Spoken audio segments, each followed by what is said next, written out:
आज मैं वहां से गुजरते समय फोन करके पूछा कैसे चल रहा है। मुझे राजन नाइक उम्मीदवार ने कहा कि हम सब बैठे, आप चाय पीने आ जाओ। मैं चाय पीने गया और 200-250 बूथ प्रमुख थे, तो हितेंद्र ठाकुर जी और उनके बेटे को लगा कि मैं पैसे बांटने आया हूं। वो 200-250 कार्यकर्ता उनके आए, चिल्लाने लगे, हंगामा हो गया।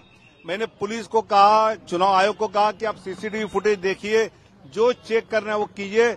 जो कार्यकर्ता दिन रात पार्टी के लिए मेहनत करता है उसके साथ चाय पीने के लिए जाना कुछ गलत नहीं। और मैं 40 साल से राजनीति करता हूं, मेरे जीवन में कभी पैसे का मामला आया नहीं, ये दुनिया जानती है। सुप्रिया सुळे, राहुल गांधी और ये लोग ऐसा क्यों कह रहे हैं? और वो आके सीसीटीवी फुटेज आके देखे, जो चेक करना है चेक करे। और बाद में ये होने के बाद तो हितेंद्र ठाकुर और क्षितिज ने मेरे को गाड़ी से, अपने गाड़ी से छोड़ा, तो ऐसा कोई मामला नहीं है। साहेब असा है की नाला सोपारा विधानसभेमध्ये मी फक्त कार्यकर्त्यांच्या गप्पा मारायला गेलो आणि एकदम हितेंद्र ठाकूरची माणसं आली आणि पैसे वाटतात। माझं म्हणणं आहे, निवडणूक आयोगाने, पोलिसांनी, राहुल गांधी, सुप्रिया सुळे सगळ्यांनी तिथलं सीसीटीव्ही पाहावं, तिथलं सगळं पाहावं, पैसे कुठे वाटले, काय वाटले। कार्यकर्ते जे दिवस रात्र मर मरतात त्यांना भेटून चहा पिणं, हे सुद्धा संजय राऊत, सुप्रिया सुळे आणि राहुल गांधीला इतकं वाईट वाटतं।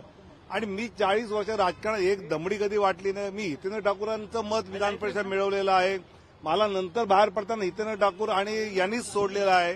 त्यामुळे शंका आली असेल त्यांनी केलं असेल, निवडणूक आयोगाने पूर्ण चौकशी करावी।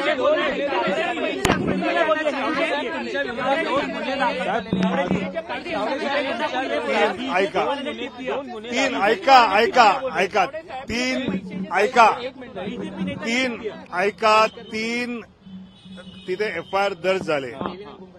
एक दर्ज झाला की आम्ही दोघांनी मिळून प्रेस कॉन्फरन्स घेतली।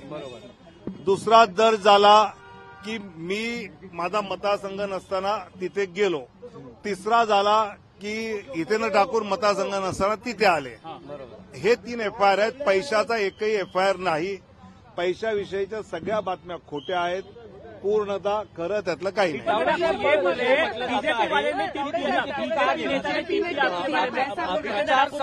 हितेंद्र ठाकूरांनी असं म्हटलं की भाजपच्या नेत्याने टीप दिली, हे धादांत खोटं आहे।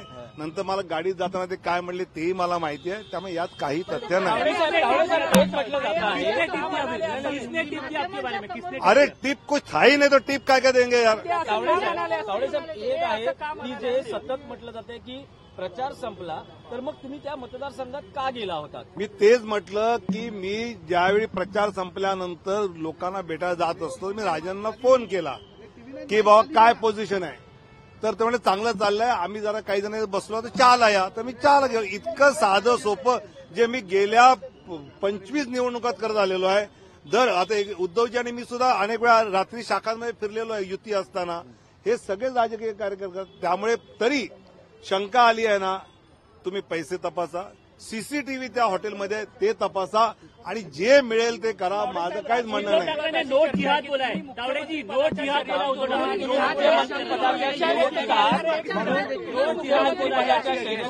त्यामुळे रचलं गेलं आहे का? मुख्यमंत्री पदाच्या शर्यतीत आहात, त्यामुळे तुमच्या विरोधात कारस्थान रचलं आहे। मुख्यमंत्री पदाच्या शर्यतीविषयी मी म्हटलं की माझं ओनली राष्ट्र नो महाराष्ट्र, आणि याला मुळात पक्षात पण कोणाला माहित नाही की मी तिकडे आज जाणार आहे। बरोबर।